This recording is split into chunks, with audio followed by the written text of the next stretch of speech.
silent garage on the outskirts of Phoenix. The floor is mottled with oil stains that have soaked in through countless years. Old tools hang on the wall, quiet as witnesses to a life built on hardship, and in the middle of all that decay, a woman. She makes a living fixing machines, not fixing people. Her hands are roughened by grease and grime. Her nails can never be completely clean. Her brown hair is tied up high so it won't get in the way when she works. She is Grace Mitchell, 28 years old, the heir to a garage drowning in debt, and a heart that has grown far too familiar with loneliness. But that day, when she bent down to inspect the engine of a glossy black Escalade, she saw something that wouldn't let her look away. A little girl sitting in the back seat. The girl couldn't walk. Her legs lay motionless beneath a thin cashmere blanket, quiet as if they had given up hope a long time ago. But the girl's eyes, those sharp gray eyes, exactly like her father's, followed everything. Curious, alert, unusually intelligent. Their eyes met for a single instant. The girl didn't look embarrassed. She didn't beg for pity. She just looked, as if asking, "Do you really see me?" And Grace did see her. That night, after the convoy drove away, the mechanic stayed behind. She didn't go back to the dark apartment where the electricity had been cut off. She didn't think about the rent that was 2 months overdue. She thought only about those eyes. She dug through the scrap pile. An old hinge from a broken door, a rusty spring from an abandoned car, a length of wasted iron, leftover bolts, foam padding from a motorcycle seat no one ever came to claim, the kind of things nobody wanted. But in Grace's hands, they started to mean something. The welding sparks flared in the night. Metal struck metal. The hammer fell in a steady rhythm, like a heartbeat pounding for a purpose. By morning, her hands were bleeding. Her back ached. Her eyes were swollen and red from sleeplessness. But on her workbench, something new had taken shape. Rough, ugly, but structurally flawless. When the Mafia boss returned at 9 o'clock in the morning, Grace hesitated. She knew what she was doing. She knew who the man in front of her was. Marcus Stone, the one who made all of Phoenix tremble. One wrong word could make her disappear without anyone asking questions. But then she remembered the little girl's eyes, and she spoke. "I can try something with your daughter." The air froze. A bodyguard's hand moved toward his hip. Marcus Stone stared at her with an intensity that could freeze the Arizona desert. He almost said no. Almost. But then, from inside the vehicle, a small voice called out, "Dad, what does she want to do?" And everything changed. The girl was carefully carried into the garage by one of the bodyguards. She was placed into a crude support frame built from scrap. Her legs trembled, not because they were moving, but because her entire body was adjusting to the impossible. Then, little by little, she rose. One step, then another. Dad, I'm walking." The whole garage fell silent. The most powerful Mafia boss in Phoenix stood rooted to the spot, tears rolling down his cheeks.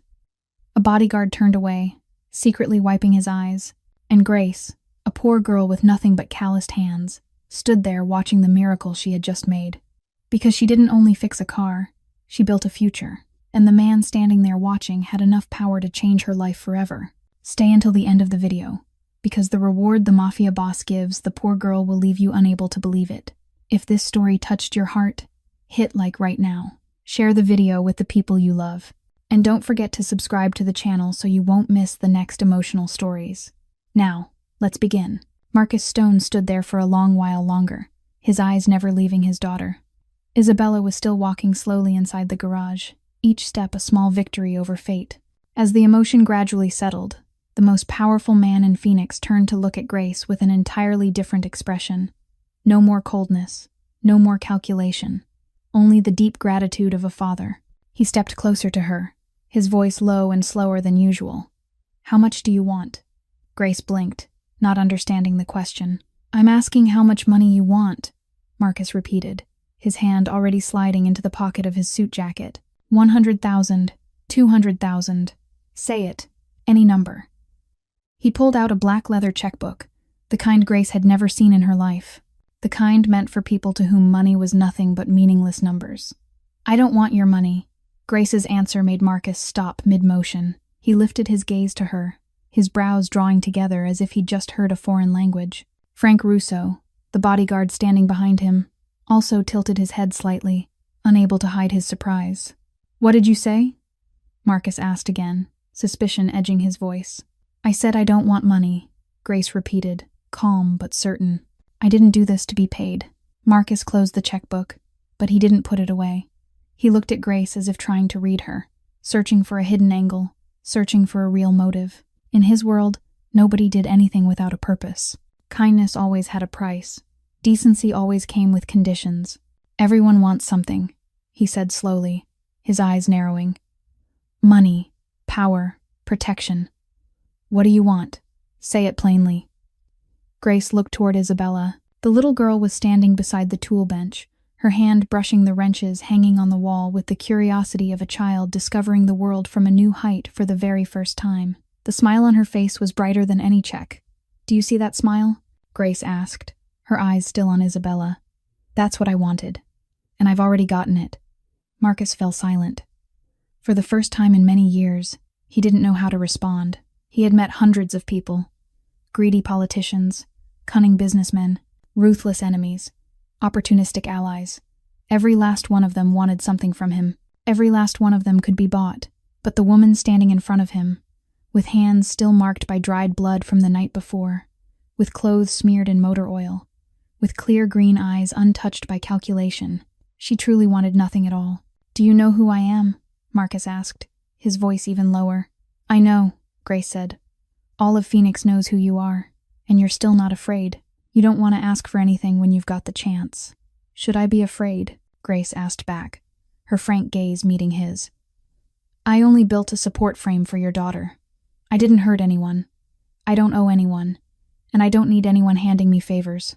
Something flickered in Marcus's eyes. Maybe respect, maybe curiosity, or maybe both. Behind him, Frank Russo cleared his throat softly, as if to remind his boss they still had a schedule to keep. But Marcus didn't move. My father used to say, Grace went on, her voice a shade gentler, that when you help someone and you're already thinking about being repaid, then it isn't help anymore. It's a transaction. She looked down at her hands, the calluses, the small scars, the oil that had seeped into every line of her skin. I did it because the little girl needed it, because I could do it. Sometimes that's reason enough. Marcus slid the checkbook back into his jacket pocket. He didn't say anything else, but the way he looked at Grace had changed completely. It wasn't the gaze of a boss judging prey anymore. It was the gaze of a man trying to understand something beyond the familiar world he lived in. You're different, Grace Mitchell, he said after a long silence. I've never met anyone like you. Grace didn't answer. She only turned to look at Isabella, who was still absorbed in exploring every corner of the garage on trembling legs filled with determination. And in that moment, Marcus Stone realized this wasn't an ordinary encounter. The poor woman in this rundown garage possessed something his money could never buy. A heart with no price. Isabella stopped in front of the tool bench, her gray eyes lighting up as she studied the wrenches arranged in order from smallest to largest. She reached out and touched one, feeling the cold of the metal against her fingertips. For the past 3 years, her world had been limited to the height of a wheelchair. Everything was too high, too far, too out of reach. But now, standing in this crude support frame, she could touch things she had only been able to look at from a distance before. What did you make this out of? Isabella asked, her voice brimming with curiosity. She turned to Grace, her eyes unable to hide her excitement. Grace stepped closer and pointed to each part of the frame. The main structure came from an old hospital bed someone threw out a few months ago. It's light, but it's very strong. The joints were taken from the hydraulic components of a car lift, and the grip padding was cut from a motorcycle seat. Isabella listened intently, her eyes tracking every part Grace indicated. She wasn't looking with pity or hollow gratitude. She was looking with the focus of someone learning, analyzing, trying to understand how it worked. How did you know how to design it? Isabella asked next. I mean, how did you know where to put the handles? How tall to make the frame? What angle to set it at? Grace was slightly surprised by the question. These weren't the questions of an ordinary 13-year-old. These were the questions of someone with a technical mind. I watched you yesterday, Grace explained. When you were sitting in the car, I noticed how you kept your balance, how you held onto the seat when the car turned, how your weight was distributed. From that, I could estimate where you needed support, and how much. Isabella was quiet for a moment, then she spoke softly. Nobody's ever done that. Done what? Grace asked. Watched me, Isabella replied, her voice trembling a little. The doctors only look at X-rays and test results. The specialists only take measurements and fill out forms. Nobody really looks at me, at how I move, how I adapt." She paused, blinking quickly as if trying to stop something from spilling over. "You're the first person who's seen me. Really seen me." Grace felt her chest tighten. She understood that feeling. The feeling of being forgotten.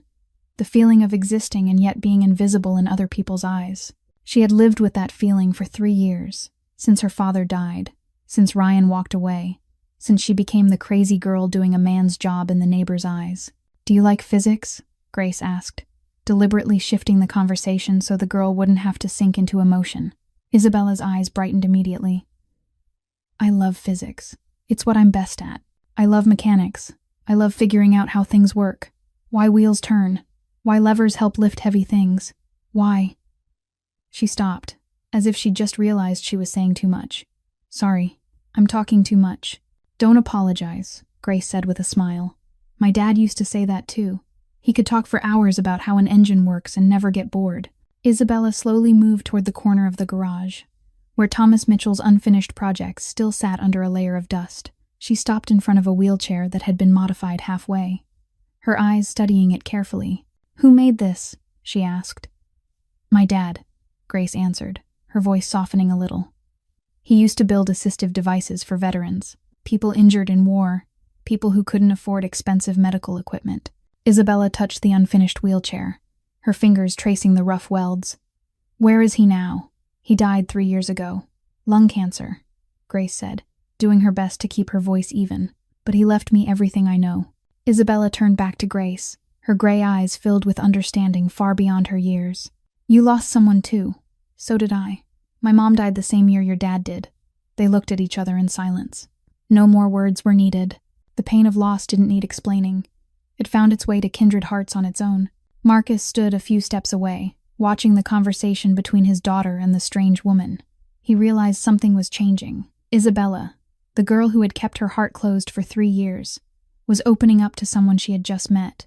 And Grace, the woman who had refused his money, was looking at his daughter not with pity, but with the eyes of someone who truly understood. Frank Russo spoke quietly at Marcus's ear. "Sir, we have a meeting at 11 o'clock. Marcus didn't answer right away. He kept standing there, watching Isabella smile while Grace explained how a hydraulic component worked. How long had it been since he'd seen his daughter smile like that? "Cancel the meeting," Marcus said. "All the meetings today." Frank looked startled, but he didn't question it. He only nodded and stepped back.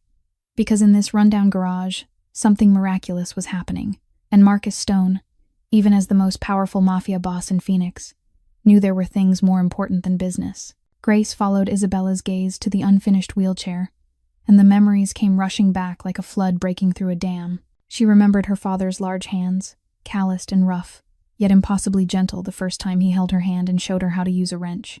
That year Grace was 10 years old, small and thin, not even reaching her father's shoulder. Thomas Mitchell knelt beside an old car and showed his daughter how to lift the hood. "Do you see it, Grace?" he said. "The engine is like the heart of a car. If you understand it, you can heal it." Other kids in the neighborhood had dolls, pretty dresses, pink birthday parties. Grace had motor oil, the clank of metal, the sharp scent of gasoline, and lessons in mechanics. Her mother left when Grace was 6, without an explanation, without looking back even once. Thomas Mitchell became both father and mother, teaching his daughter how to live while also teaching her how to fix whatever was broken. "Why do you do this without taking money?" Grace had once asked, after watching her father spend an entire week repairing a wheelchair for an old veteran, then refusing to accept a single dollar. Thomas Mitchell stopped what he was doing and looked at her with the green eyes Grace had inherited. "Because he needs it, sweetheart. And I can do it. Sometimes that's reason enough." Those words welded themselves into Grace's mind like a permanent seam. Her father was a Vietnam veteran, home again with shrapnel in his leg, and memories that never faded. He didn't talk much about the war, but sometimes Grace would find him sitting alone in the dark, his eyes fixed on nothing as if he were staring through the walls. On nights like that, she would bring him a cup of coffee and sit beside him, saying nothing, just being there. Thomas Mitchell had seen too much death, too much loss. Maybe that was why he spent the rest of his life repairing, mending, helping anyone who needed it. He didn't open the garage to get rich, but to have a place to do what he believed in. Veterans came to him, Poor people who couldn't afford car repairs. Single mothers who needed a way to get to work. Thomas Mitchell helped them all, sometimes taking money, sometimes not, depending on their situation. Machines don't care if you're a man or a woman, Grace, he told her when she was 15, and already able to change oil and fix brakes on her own. They only care whether you understand them. People are the complicated ones. They judge, they condemn, they look down on you. But don't let that stop you from doing what's right.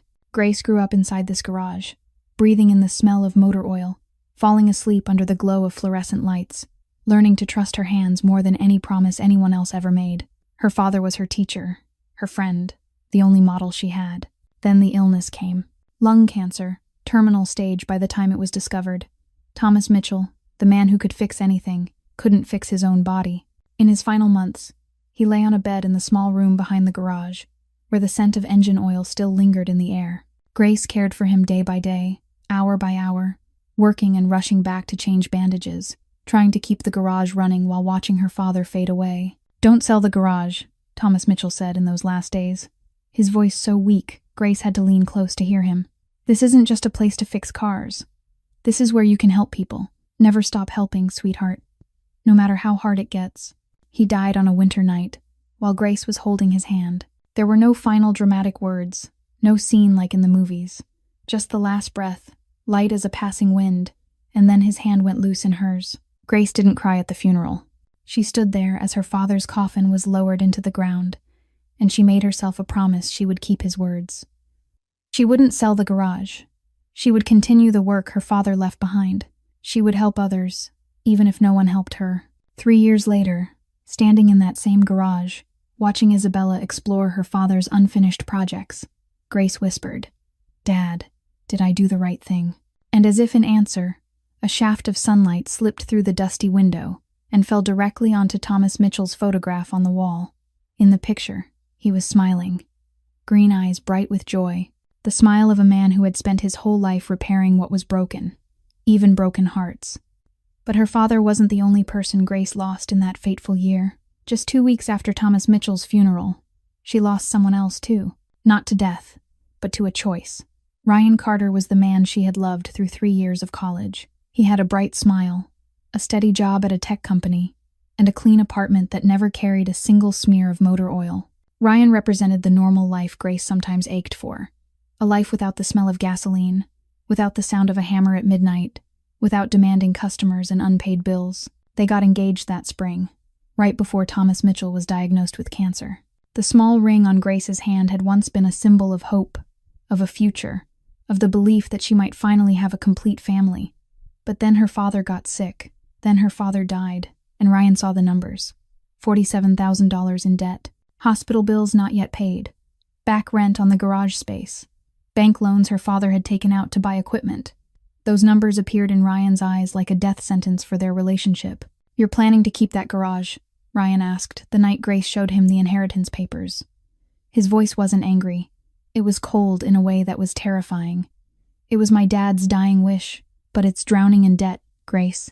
Sell it, pay what you owe, and then we can start over." "I can't sell it. My dad built that place his whole life." Ryan looked at her like she was a stranger. "So you're choosing that filthy garage over our future? You're crazy, Grace." He took the engagement ring off her finger that very night. No yelling, no screaming, no argument. He simply set it down on the table and walked out the door. Grace didn't cry. She had cried too much when her father died, and her tears had dried up. She just sat there, staring at the ring glittering under the light, and realized she was completely alone. No father, no mother, no fiancé, no one at all. 3 years later, the wound was still there, smoldering like embers beneath ash. Grace learned how to live alone, learned how not to need anyone, learned how to turn loneliness into armor that protected her. But life wasn't only pain from the people you once trusted. It also carried cruelty from strangers. The neighbors in the area looked at her with contempt. A woman working as a mechanic, a young girl bold enough to think she could do a man's job. They whispered behind her back every time she passed. "That girl's crazy. Who'd take their car to a garage run by a girl? She'll be bankrupt sooner or later." Those words were like tiny needles, pricking her every day, every week, every month. Grace pretended she didn't hear them, pretended she didn't care. But every night she lay alone in a dark apartment with the power shut off, wondering if they were right, wondering if she was fooling herself, wondering if she should quit. Customers kept coming less and less. Men didn't trust a woman's hands. Women didn't want to step into a neighborhood controlled by the Mafia. Mitchell Auto Repair, once busy in the old days, was now as silent as a grave. There were months Grace couldn't afford rent. She slept on an old sofa in the garage, ate instant noodles just to get through the day, and bathed in cold water because she couldn't pay for gas. She worked 16 hours a day, took any job she could find, from oil changes to brake repairs, from cars to motorcycles. But no matter how hard she tried, the debt kept piling up. Hope stayed thin, and loneliness clung to her like a ghost. Some nights she stood in front of the mirror, staring at the dark circles under her eyes, asking herself what was left besides exhaustion. Then she would look at her father's photograph on the wall and keep going, because that's what her father would have done, because it was the only way she knew how to live. But this morning, standing in the garage with Isabella and Marcus Stone, Grace suddenly realized something. For the first time in 3 years, she didn't feel completely alone. Marcus watched his daughter from a distance, his gray eyes softening as he saw Isabella laughing and playing with Grace. He stepped outside the garage, stopping beneath the awning, where the Arizona sun was scorching the pavement. Frank Russo followed, keeping just enough distance. Grace sensed the shift in the air and spoke gently to Isabella. "Keep exploring. I'm going outside for a moment." She walked out to the awning and stood beside Marcus in silence. The man didn't look at her. His gaze stayed fixed on the distance, where passing cars left faint trails of dust behind them. "Do you know why my daughter can't walk?" Marcus asked, his voice duller and heavier than usual. Grace didn't answer. She knew this wasn't a question meant for an answer. It was an opening line for something deeper. 3 years ago, Marcus continued, Isabella and my wife were on their way to school. Catherine always took her to school every morning. It was their habit, their private time. No bodyguards, no convoy. Just the two of them in the Mercedes. I gave Catherine for our 10th wedding anniversary. He stopped and drew a deep breath, as if bracing himself for something painful. The bomb was planted under the car. It was meant for me. My enemies knew Catherine always used that car, but they didn't know I wouldn't be with her that day. I had an emergency meeting, so Catherine drove herself. Grace felt her chest tighten. She was beginning to understand where this story was going. The bomb went off when the car stopped at a red light. Catherine died instantly. Isabella was in the back seat, shrapnel driven into her spine. The doctor said she was lucky to survive. Lucky. Marcus gave a short, bitter laugh, the sound sharp as poison. My daughter lost her mother, lost her legs, and they called it luck. Silence settled over them. Grace didn't know what to say. There were no words that could soften pain like that. I found the people behind the bombing, Marcus went on, his voice cold as steel. They paid for it, but that doesn't bring Catherine back. It doesn't make Isabella walk again. I can kill 100 people, but my wife is still in the ground, and my daughter is still in a wheelchair. He turned to look at Grace for the first time since he'd begun. His gray eyes, usually cold and calculating, now held a depth of grief that no money or power could ever heal. Do you know what the worst part is? Isabella didn't cry at her mother's funeral. She didn't cry when she learned she would never walk again. She just looked at me and asked one question. Are you okay, Dad? Grace felt tears rising in her eyes. A 10-year-old girl, losing her mother, losing her legs, and the first thing she thought about was her father. I swore I would do everything to make it up to Isabella, Marcus continued. Everything. The best doctors in the world. The most expensive equipment money could buy. Physical therapy with the top specialists. I spent millions of dollars. Can you believe that? Millions. And not a single thing worked. He looked back into the garage, where Isabella stood in the crude support frame, smiling as she talked to Frank Russo, who had stepped inside to keep an eye on her. And then a woman in a garage on the edge of bankruptcy, with one night and a pile of scrap, did what the entire world couldn't do. You made my daughter walk. Marcus turned back to Grace, and his eyes were no longer cold. They held something Grace never expected to see in a Mafia boss. Gratitude, admiration, and maybe a small thread of hope. Do you know why I wanted to pay you? He said. Because it's the only way I know how to show gratitude. In my world, everything has a price. Feelings have a price. Loyalty has a price. Even a human life has a price. But you refused my money like it meant nothing. Grace met his gaze. It's not that your money has no value. It's that there are things you can't buy or sell. Marcus nodded slowly. My wife used to say that too. Catherine always said the most important things in life are the things without a price. He fell quiet for a moment, then added, his voice light as breath. You're like her, Grace Mitchell. Not in how you look, in how you see the world, in how you look at my daughter. Grace didn't know how to respond to that comparison. She simply stood there, looking into the garage where Isabella was trying to reach up to a high shelf, the bright smile on her face every time she managed to touch something new. Marcus lifted a hand to rub his forehead, the weary gesture of a man who had carried a burden for too long. He leaned back against the garage wall as the morning sun slanted under the awning, striping his hardened face with bands of light and shadow. For the past 3 years, he began, his voice low and heavy, I've done everything I could think of, everything money can buy, everything power can reach. Grace listened in silence, feeling the weight of every word. The first week after the accident, I took Isabella to the best hospital in Phoenix. They said her spinal cord was severely damaged, that the chance of recovery was almost zero. I wouldn't accept it. I flew her to Johns Hopkins in Baltimore, where the top rehabilitation specialists in America are. They evaluated her, they tested her, they consulted. The conclusion was the same. He paused, eyes gone distant, as if he were reliving those painful memories. I didn't give up. I took Isabella to Switzerland, to one of the most famous rehabilitation centers in Europe. They had the most advanced technology, the newest treatment methods. We stayed there for 3 months, 3 months of physical therapy every day, 3 months of hope and then disappointment. The result didn't change. Grace thought of the times she had taken her father to doctors, hearing them speak of late-stage cancer, hearing prognoses as cold as blades. She understood that helplessness, the feeling of wanting to do everything and being able to do nothing. After that, Marcus continued, I moved on to equipment, the best power wheelchair on the market, high-tech walking frames from Germany, an experimental exoskeleton from Japan. Each one cost tens of thousands of dollars. Some cost hundreds of thousands. I bought them all. I thought money could solve everything. He gave a bitter laugh, a sound with no joy in it at all. You know what? Those devices were beautiful, shiny, modern, packed with features, but none of them fit Isabella. They were designed for adults, for standard cases. No one bothered to observe my daughter. No one bothered to learn what her body actually needed. They just sold me the most expensive thing and thought that was enough. Grace understood immediately what Marcus meant. That was the difference between mass-produced equipment and something built for one specific person. She had made the support frame by watching Isabella, by understanding her body, not by reading a spec sheet.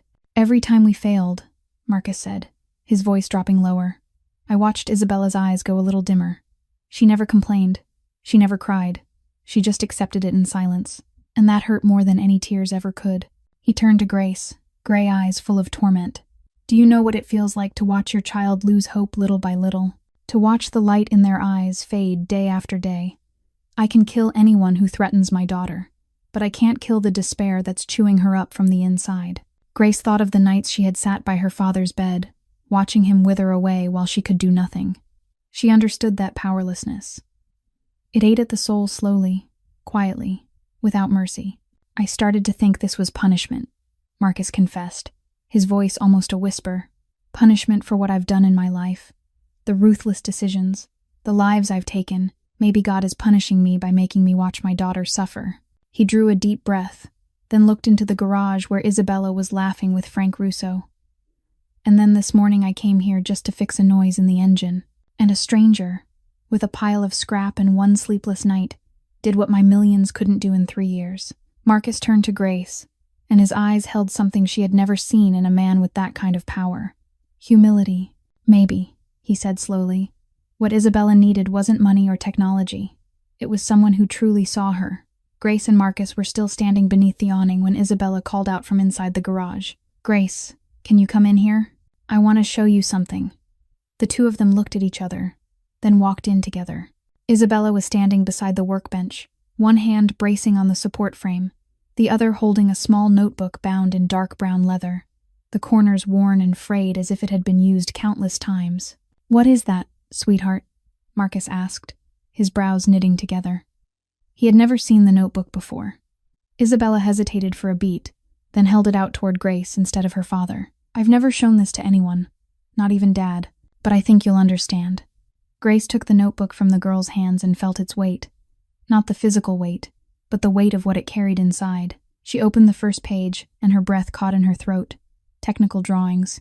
Dozens of technical drawings, detailed to an astonishing degree. The first page was a design for a modified wheelchair, with meticulous notes on the wheel camber, the position of the armrests, the height of the seat. The next page showed a walking frame, not unlike what Grace had built, but with added adjustable parts and a shock absorption system. The page after that was a simple exoskeleton, drawn with a deep understanding of both mechanics and biology. Grace turned the pages, and every page held a new design, a new idea, a new solution to the problem of mobility.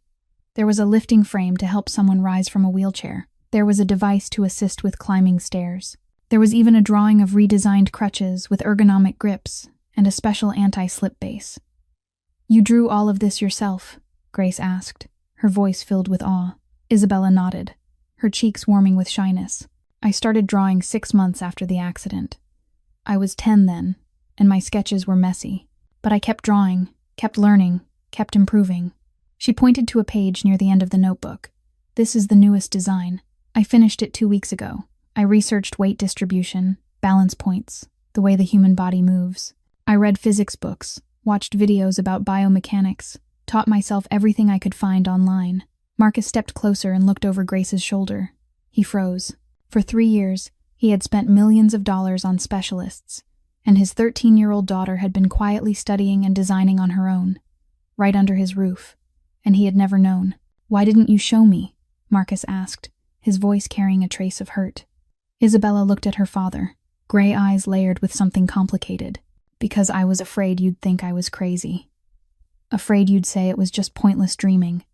Afraid you'd drag me to another specialist who'd tell me I was wasting time." She paused, her voice smaller.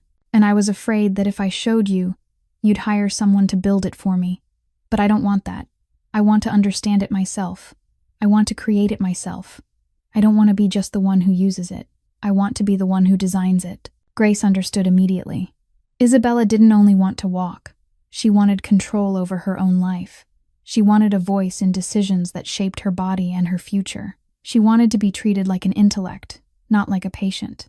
"These designs are impressive," Grace said, turning to a page with a detailed drawing of a joint system. "You understand leverage and force really well. The angle you calculated here is almost perfect for weight distribution." Isabella's eyes lit up. "Really? You think it could work?" "Not only could it work," Grace said, "some of these ideas are better than what I've seen in professional equipment." She pointed to a small detail in the drawing. "Like this. The shock absorption integrated into the knee joint. I never thought of that, but it makes complete sense." Isabella smiled, the brightest smile Grace had yet seen on the girl's face. "I came up with that after going over a road full of potholes in my wheelchair. Every bump hurt like hell. I kept wondering how to reduce the impact, and then the idea came to me." Marcus stood there, silent, watching the exchange between his daughter and the unfamiliar woman. He realized what he had missed for 3 long years. Isabella didn't need more doctors or more expensive devices. She needed someone who would listen, someone who would believe in what she could do, someone who could see the intelligence behind those motionless legs. And Grace Mitchell, the poor mechanic in this rundown garage, had done exactly that in just a few short hours. Grace held the notebook in her hands, turning each page with the focus of an engineer studying a set of blueprints. With every page she flipped, her amazement rose another notch. These weren't messy doodles from a dreamy child. These were serious designs, calculated, logical, and built on a deep understanding of mechanics that many college students still didn't have. "Where did you learn all of this?" Grace asked, her eyes still fixed on a complex drawing of a multi-point joint system. Isabella moved closer, the support frame giving a soft creak against the concrete floor. "Physics books in my dad's library, YouTube videos about biomechanics, scientific papers I found online, and a lot of time to think."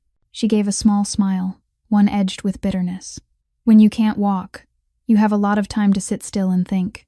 Grace stopped on a page with a particularly detailed drawing. It was a design for an advanced walking frame, with an automatic height adjustment system, pressure sensors in the grips, and a clever folding mechanism for easy transport. Beside the drawing were small notes in Isabella's neat handwriting. "The problem with most walking frames is that they're designed for adults," Isabella explained when she saw Grace reading. A child's center of gravity is different. Body proportions are different. Muscle strength is different. But manufacturers just shrink the size without changing the basic design. That's why the expensive equipment my dad bought never feels comfortable. Grace looked up at Isabella, her eyes filled with admiration she didn't bother to hide. You analyzed the problem like a real engineer. Isabella flushed at the praise, but her eyes brightened at the recognition. I don't know if I'm an engineer. I just know I want to understand why things don't work and how to make them work better. Grace set the notebook down on the workbench and looked straight into Isabella's eyes. Do you know what impresses me most? Not your technical knowledge, though it's incredible. It's the way you approach the problem. You don't sit there feeling sorry for yourself.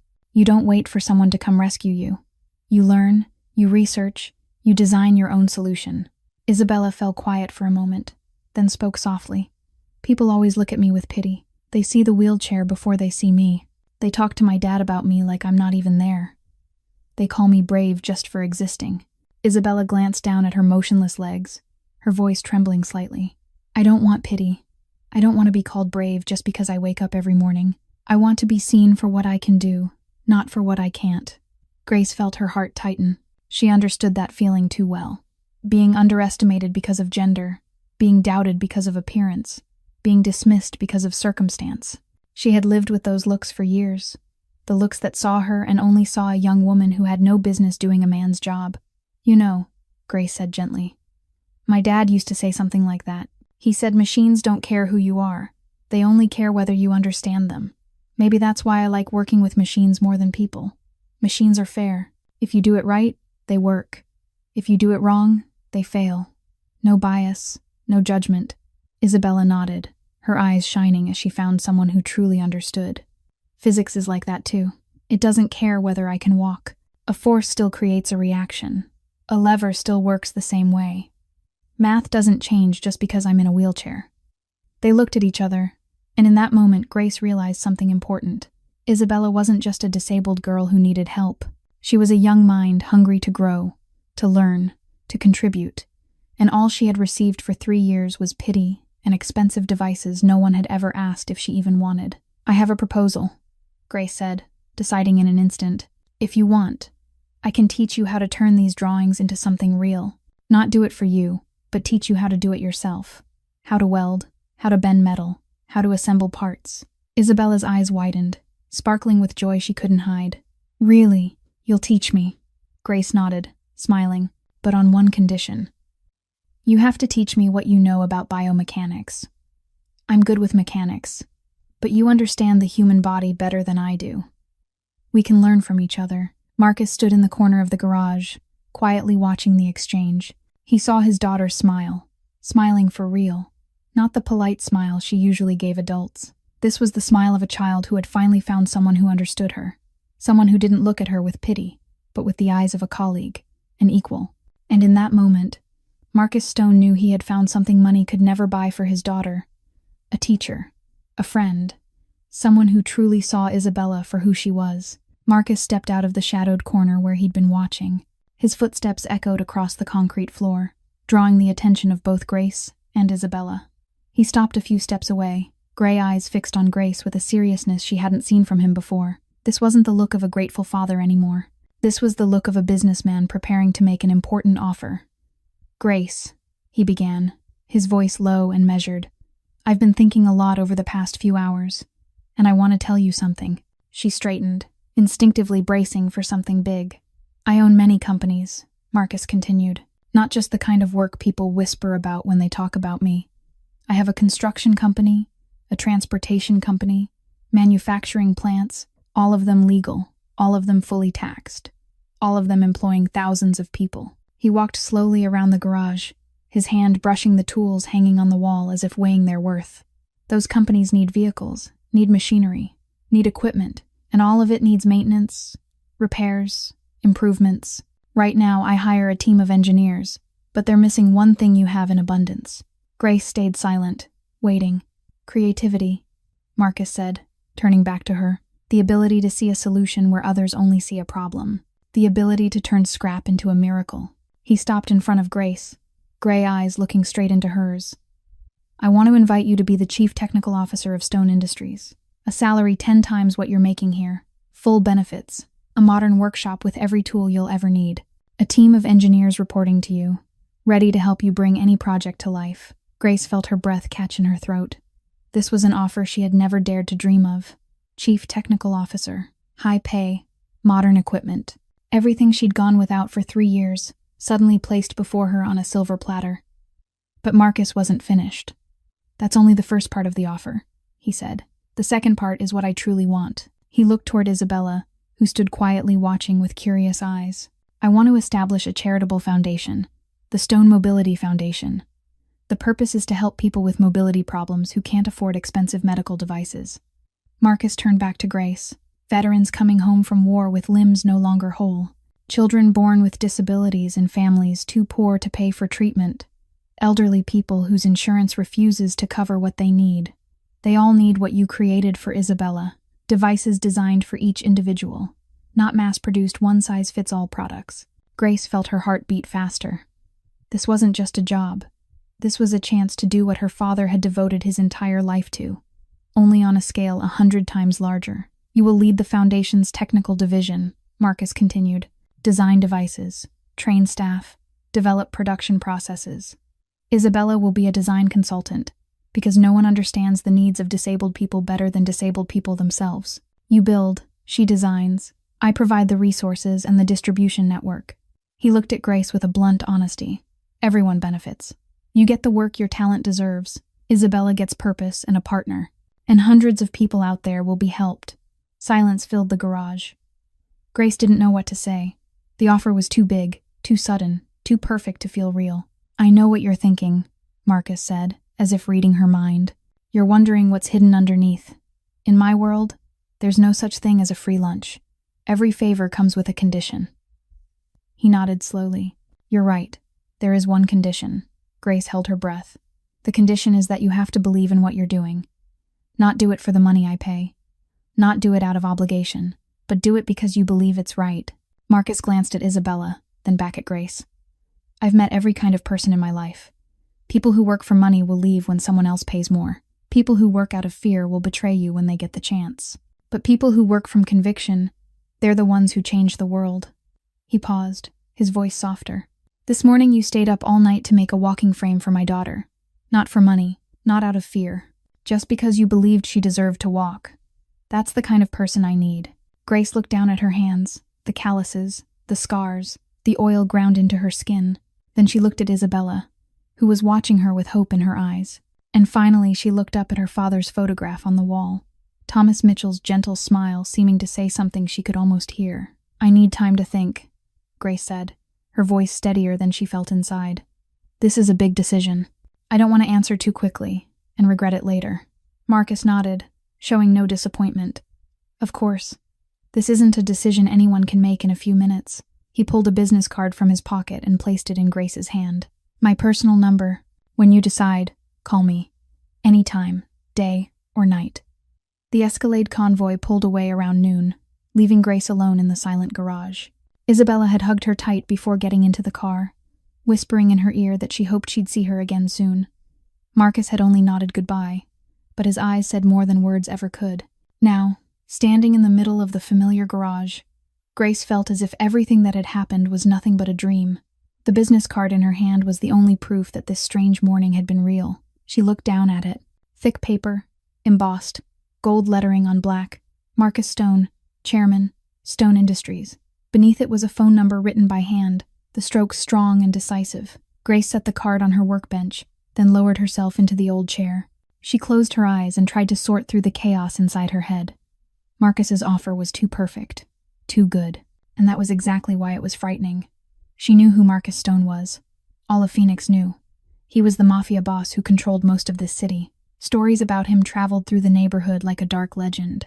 People said he had killed how many, ruined how many lives, built his empire on the blood and tears of enemies. Even if he spoke about legal construction and transportation companies, Grace wasn't naive enough to believe that was all of it. Behind those clean businesses, there had to be other operations.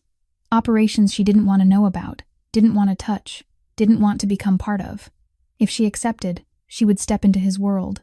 Even if she stayed on the legal side, she would still have Stone Industries on her business card.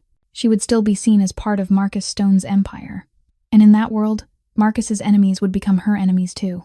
Grace thought about Catherine, Marcus's wife, an innocent woman who died because a bomb meant for her husband. She thought about Isabella, a girl who lost her legs because of her father's sins. If Grace stepped into that world, would she become the next victim? Would there come a day when she opened the garage door and saw an unfamiliar car parked outside, with armed men sitting inside? She had already lost enough. Lost her mother, lost her father, lost Ryan, lost almost everything she'd ever had. She wasn't sure she still had the strength to lose anything else. But then another thought slipped into her mind. If she refused, what would she do?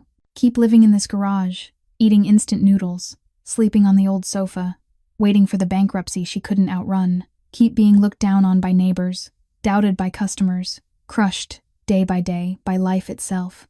Grace looked around the garage. Peeling walls, worn-out equipment, unpaid bills stacked on the table. This was everything she had after 28 years on Earth. A garage sinking in debt, and a heart exhausted by loneliness. Marcus's offer wasn't just a job. It was a chance to change her life.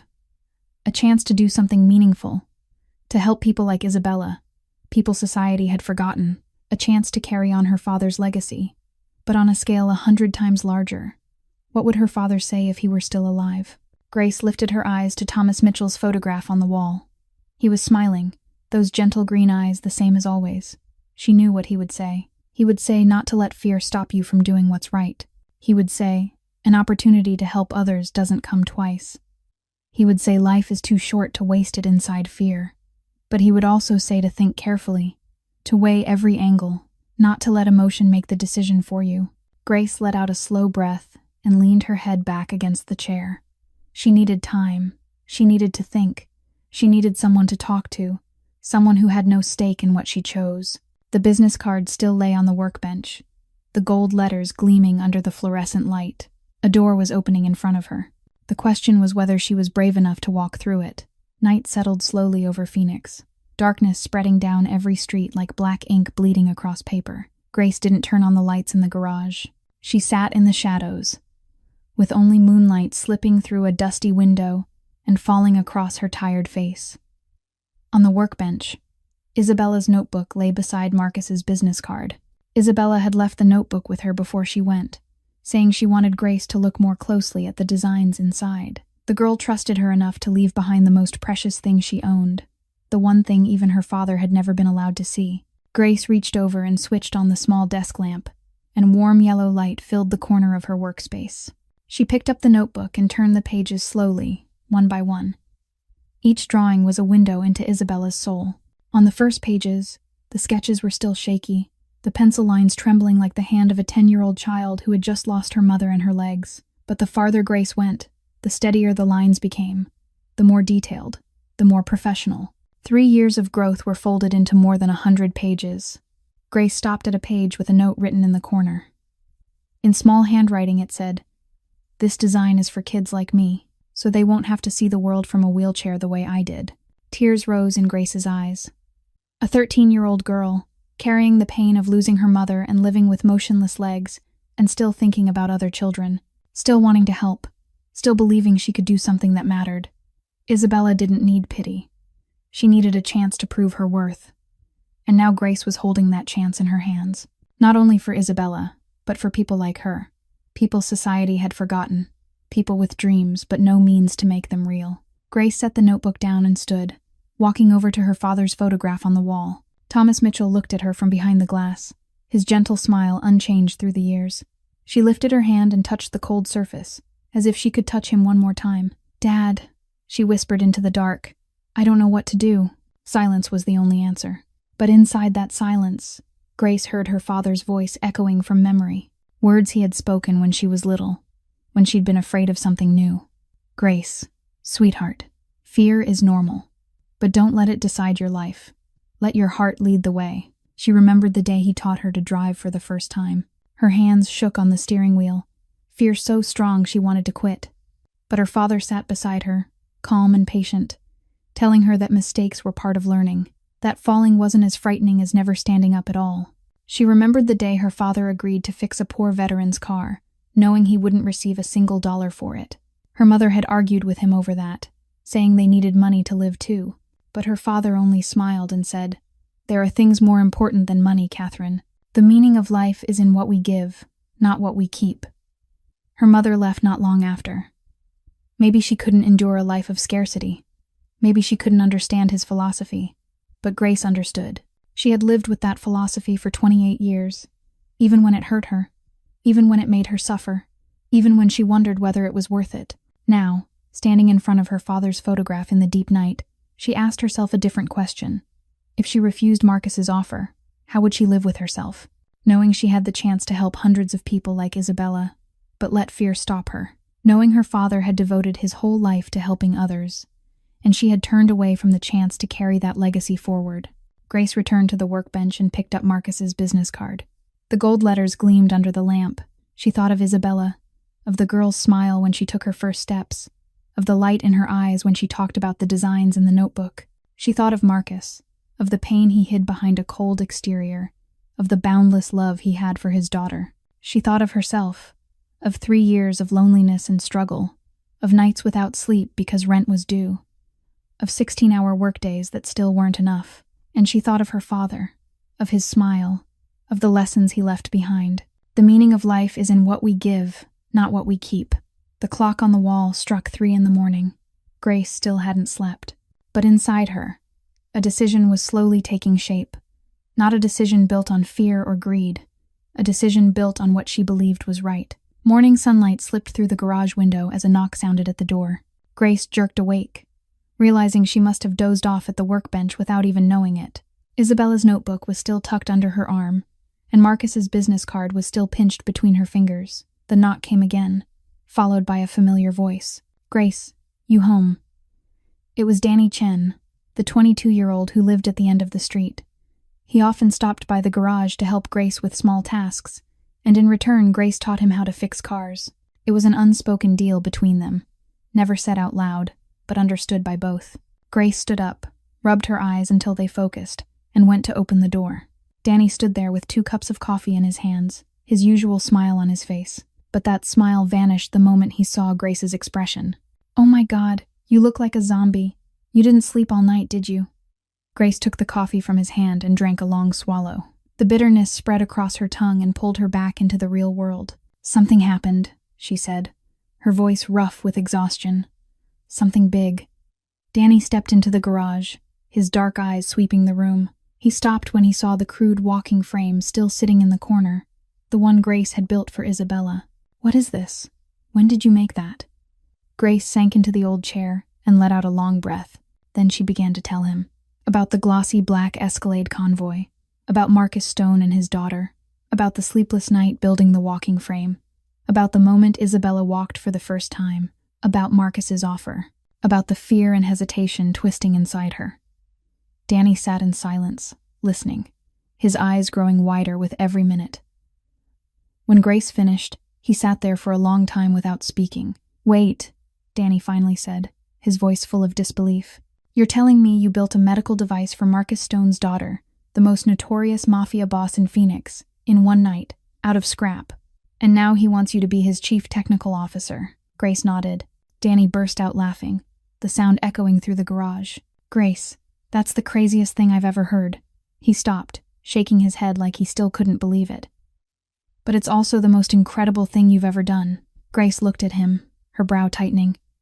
"You're not scared. You know who Marcus Stone is." Danny shrugged. "Yeah, I know. Everybody around here knows. But listen to me."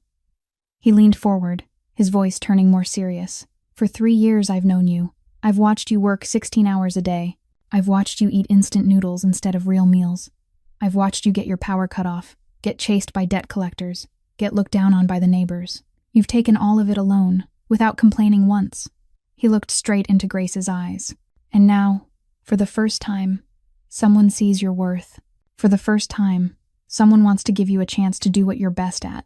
Are you really going to turn it down out of fear?" Grace stayed quiet. Danny's words hit something deep inside her. "I'm not saying you have to say yes," Danny went on. "That's your decision. But I want you to know one thing." He stood and put a hand on her shoulder. "You deserve to be happy, Grace. You deserve to do something that matters. Don't let fear steal that chance from you." He walked to the door, then turned back to look at her one last time. Whatever you decide, I've got your back. But I think you'll do the right thing. You always do. The garage door closed, leaving Grace alone with her thoughts. But this time, the chaos in her head had settled. In its place was the clarity she had been searching for all night. Grace held the business card in her hand, her fingers sliding over the numbers written in black ink. She had been sitting like that for a full hour since Danny left, staring at the phone number as if it would dial itself if she looked long enough. Finally, she drew a deep breath and picked up the phone. It rang twice before someone answered. Grace Mitchell. Marcus's voice came through the line, not as a question, but as a statement. He knew it was her. "How did you know it was me?" Grace asked, a little startled.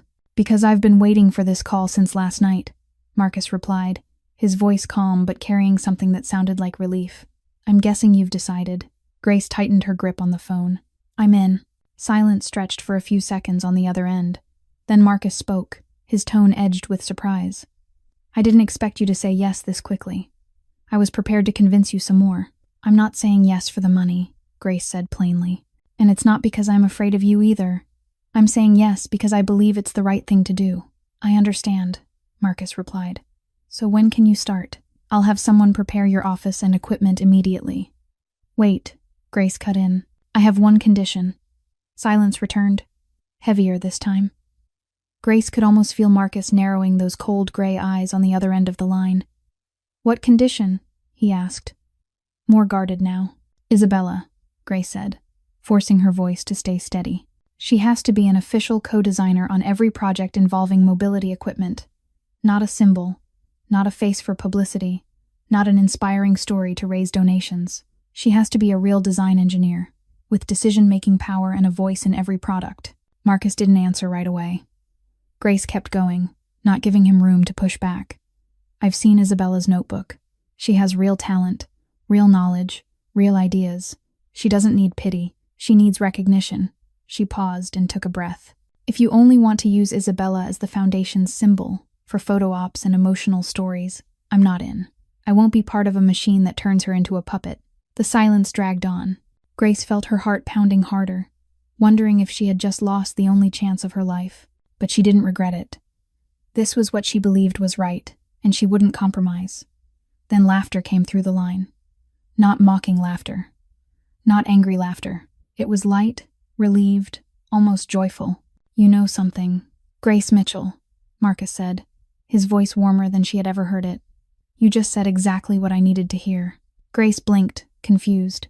"I've been worried for 3 years," Marcus continued. "Worried that everyone around Isabella only sees the wheelchair.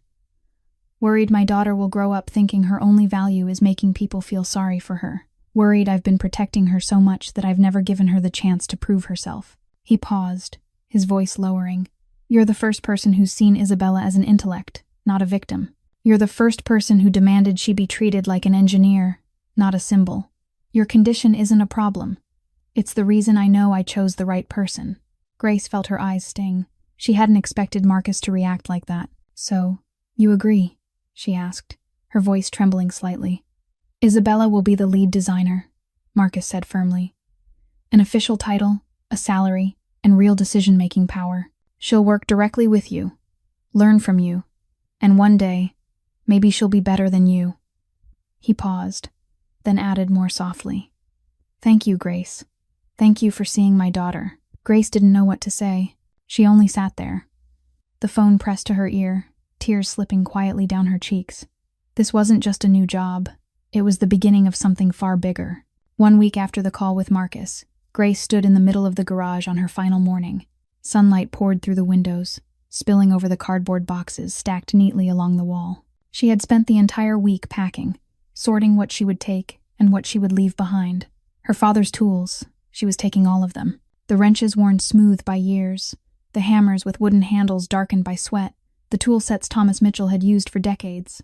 They weren't worth anything to anyone else.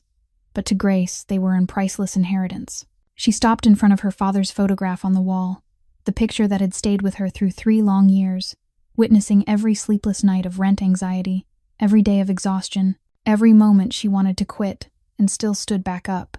She lifted her hand and gently took the frame down. Thomas Mitchell was still smiling at her from behind the glass, green eyes soft as if he were telling her he was proud. I'm not leaving you behind, Dad, Grace whispered, holding the frame to her chest. I'm just bringing you somewhere new, a place where I can keep doing what you started. She set the photograph carefully into the smallest box, wrapping it in an extra layer of soft cloth to protect it. This would be the first thing she placed on her new desk, so her father would always be beside her, watching every step she took. Footsteps sounded behind her. Danny Chen stood in the garage doorway, holding 2 cups of coffee like he always did. He looked around the stripped-down room, his expression touched with sadness. So you're really going, he said, not as a question. Grace nodded and took the coffee from his hand. I'm not going. I'm just moving somewhere else. She looked around the garage one last time, memorizing every corner, every crack in the walls, every oil stain on the floor. This was where she grew up, where her father taught her everything she knew, where she had cried and laughed, failed and gotten back up. Are you selling the garage? Danny asked. Grace shook her head. No, I'm keeping it. Maybe one day I'll come back. Or maybe someone will need it the way I once did. She looked at Danny with warmth in her eyes. Do you want to look after it for me? I can't pay you, but you can use the equipment here for your own work. Call it a fair trade. Danny's eyes lit up. Really? You trust me that much? You're the only person I trust in this neighborhood, Grace said honestly. You helped me when nobody else even cared to look at me. That's something I'll never forget. Danny wrapped Grace in a sudden hug, the impact making her sway a little. The 22-year-old was nearly a head taller than her, but in that moment he felt like a younger brother seeing his sister off. Promise you'll visit me, Danny said, his voice thick. Don't become some important person and forget about me. Grace laughed and patted his back. Never. A car horn sounded outside. A glossy black SUV was parked in front of the garage, the driver stepping out to open the rear door. Not Marcus's Escalade convoy, just a simple vehicle sent to pick her up and her boxes. Grace looked back at the garage one last time. It was emptier than she had ever seen it, but she knew it wouldn't stay empty. Danny would bring new life into this place. And one day, maybe she would come back. Goodbye, she whispered to the silent walls. Thank you for being my home for so many years. She stepped out the door and didn't look back, not because she didn't want to, but because she knew if she did, she would cry. And Grace Mitchell didn't want to cry on the first day of her new life. The car pulled away, carrying her out of the familiar neighborhood and toward the horizon, where the tall buildings of Stone Industries were waiting. She didn't know what the future would hold. She didn't know if she could do it. But she knew one thing for certain. This wasn't an ending. This was a beginning. 6 months passed like a dream Grace never would have dared to imagine. The Stone Mobility Foundation building sat on the outskirts of Phoenix, a modern structure with glass walls reflecting the Arizona desert sun. A stainless steel sign gleamed beneath the light, bearing the words, Stone Mobility Foundation, with a smaller slogan underneath, Engineering Hope. And at the bottom corner, another line Grace had asked Marcus to add, in memory of Catherine Stone and Thomas Mitchell. 2 lives were gone, but their legacy lived on through what was being built here. Grace walked into her workshop, where 12 engineers were focused on different projects. The space was vast with high ceilings, natural light pouring in through enormous glass panels. Modern equipment stood in neat rows. 3D printers ran without pause, and the sound of laser cutters and steady hammer taps blended into a symphony of creation. This was a paradise she never would have dared to dream of back when she was working in her father's rundown garage.